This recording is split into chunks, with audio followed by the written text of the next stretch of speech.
Hey everybody, let's get to the recap from last week where we talked about the dreaded F chord.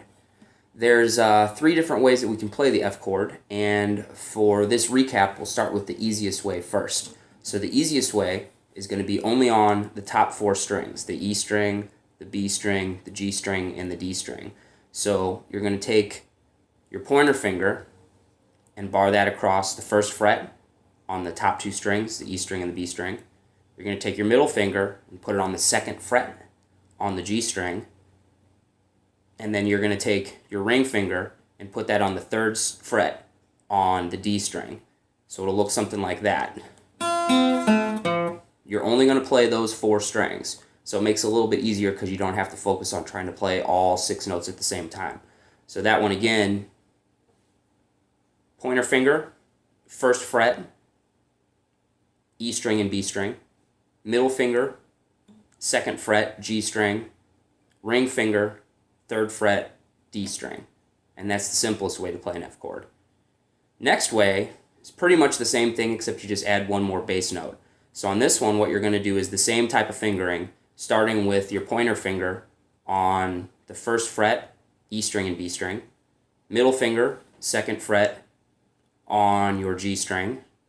Then you're going to take, this one is a little bit different on this fingering, you're going to take your ring finger and put that on the third fret on the A string, and you're going to take your pinky finger and put that on the third fret on the D string. So it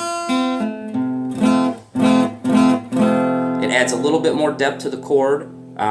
When you're strumming along, sometimes it can be a little bit tougher to tell whether that bass note is in there or whether it isn't. But that's a little bit more complex way of playing an F chord. And again, that one, first fret with your pointer finger on the E string and the B string. You're going to take your middle finger on the second fret of the G string, ring finger, third fret of the A string, and your pinky finger is going to be on the third fret on your D string. And then the dreaded bar chord F. This is the hardest way to do it, and a lot of that just has to do with hand strength and coordination and just practicing.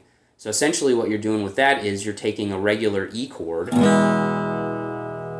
but you're playing it like this. So you're going to have your middle finger on the first fret on the G string. Then you're going to take your ring finger and put it on the second fret on the A string, and your pinky finger on the second fret on the D string. You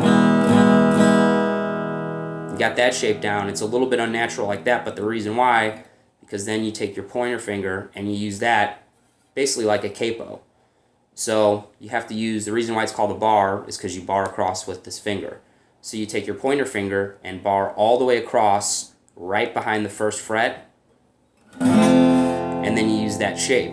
So in this instance, you've got your middle finger on the second fret of the G string, you've got your ring finger on the third fret on the A string, and you have your pinky finger on the third fret on the D string, and you're barring across with your pointer finger. So the hard thing is to try to make sure that you're applying enough pressure to get all those notes down. And the main thing to do that is just to practice it over and over again until it starts to feel comfortable. But that's why there's a couple of easier ways to do that F chord, so you don't have to do the bar chord every time. Anyway, that's it for the recap, and see you guys this week. Thanks.